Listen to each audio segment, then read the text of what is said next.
এই দুটি বিশ্বযুদ্ধ আমাদের জন্য বিরাট বিপদ ডেকে নিয়ে এসেছে। এই বিশ্বযুদ্ধগুলির আগে মুসলিমরা মুসলিম দেশের এক প্রান্ত থেকে আরেক প্রান্তে ঘুরে বেড়াতে পারত। এই প্রান্তে যদি শুরু করত পশ্চিমে, পূর্বে গিয়ে শেষ করতে পারত। আপনাদের মতো এখন আর ভিসা পাসপোর্টের দরকার থাকতো না। প্রত্যেকটি ছেলে মদিনায় পড়তে পারত, আবার ঘুরে ঘুরে কোথায় বিশ্বের কোন জায়গায় আলেম আছে সেখানে তার কাছে পড়তে পারত। এই বিশ্বযুদ্ধগুলি করে আমাদেরকে বিপদের মধ্যে ফেলে দিয়েছে তারা। আমাদেরকে ভিসার বেড়াজালে ফেলেছে, পাসপোর্টের বেড়াজালে ফেলেছে, কোনো সন্দেহ নাই সেটা। তারা তাদের দেশ থেকে এখন সীমানা উঠিয়ে দিচ্ছে। আপনি জানেন ইউরোপের একটা দেশে কেউ ভিসা পাইলে 10টা দেশ বা 15টা দেশ ঘুরে আসতে পারে, কেউ বলছে 25টা দেশ ঘুরে আসতে পারে, কোনো সমস্যা হয় না। এমনকি তারা একটা মুদ্রা সারা বিশ্বে চালাতে চিন্তা ভাবনা করতেছে তাদের। আর আমাদেরকে এমনভাবে বেড়াজালে বন্দি করে দিয়েছে, আমরা একে অপরের সাথে সাক্ষাৎ করতেও যেতে পারি না। এর মাধ্যমে আমাদের বর্তমানে যতদিন পর্যন্ত অবস্থা থাকবে, এই যুদ্ধে আপনি কিছুই করতে পারবেন না। কেন?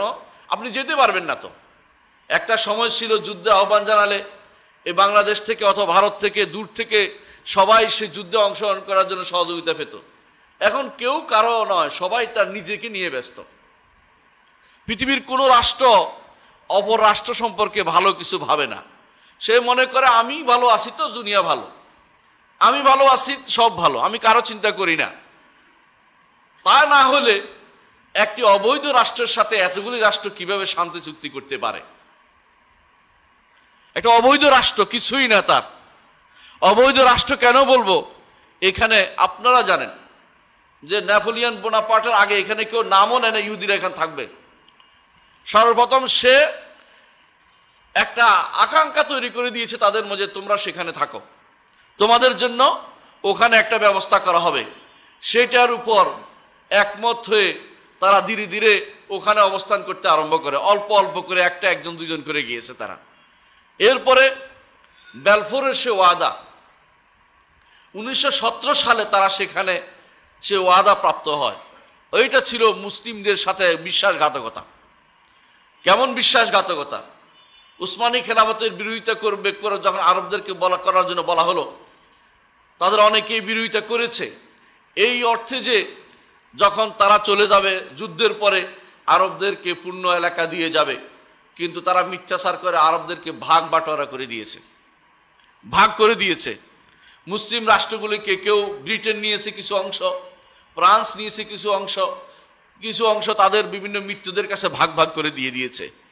তারা ধীরে ধীরে এমন এক জাতি তৈরি করে গেছে যে জাতি চিন্তা করে ব্রিটেন এবং ফ্রান্সদের লোকদের চিন্তা তারা এখানে বসে করে, ওদের খাবার এখানে বসে খায়, ওখানে বৃষ্টি হলে এখানে ছাতা মেলে ধরে তারা, এবং তাদের দস্তরখানে যারা খেয়ে বড় হয়েছে ওদেরকে তারা তুলে এনে এই সমস্ত শাসক এর গদিতে বসায়।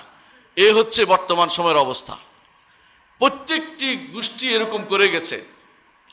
ইরাকে বসায় গেছে, আপনারা জানেন তাদেরকে বাথ পার্টিকে বসিয়ে গেছে। সিরিয়াতে বাথ পার্টিকে বসিয়ে গেছে আপনারা জানেন। মিশরে বসিয়ে গেছে আরেক গোষ্ঠীকে, এইভাবে ভাগ ভাগ করেছে।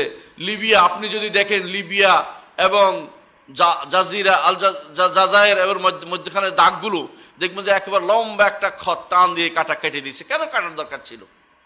মুসলিমদেরকে ভাগ করার দরকার কি ছিল? মুসলিমদেরকে এভাবে রেখে গেলে তাদের এত ভাগ হতো না। ভাগ হওয়ার কারণে এই ভাগ বন্ধ করার ব্যবস্থা আর করা যায় নাই। যখনই কেউ ভাগ ব্যবস্থা করে গেছে সেখানে ভাগ বন্ধ করার ব্যবস্থা, সেখানে আবার যুদ্ধ লাগিয়ে দেওয়া হয়েছে। উত্তর ইয়েমেন, দক্ষিণ ইয়েমেন যুদ্ধের কথা ছিল না, তারা চেয়েছে এক হয়ে যেতে, এক হয়েছে। তারপরে সেখানে যুদ্ধ লাগিয়ে দেওয়া হয়েছে যাতে করে আর কোনোদিন তারা শান্তি সেখানে খুঁজে না পায়। আপনারা ভালো করে দেখেন, প্রতিটি রাষ্ট্রের মধ্যে এরকম একটা ছোট্ট ছোট্ট ভেজাল লাগিয়ে গেছে। যখন দেখেছে সালাউদ্দিন আইয়ুবী, তিনি কুর্দি ছিলেন, কুর্দিস্তানকে 5 ভাগে ভাগ করে রেখে গেছে। একটা রাষ্ট্রকে 5 ভাগে ভাগ করছে যেন কোনোদিন আর সেটা নুরুদ্দিন জিঙ্কি বা সালাউদ্দিন আইয়ুবীরা কুর্দি ছিলেন, এই জন্য সে এলাকা আর কোনোদিন একসাথে হওয়ার সুযোগ রাখেনি।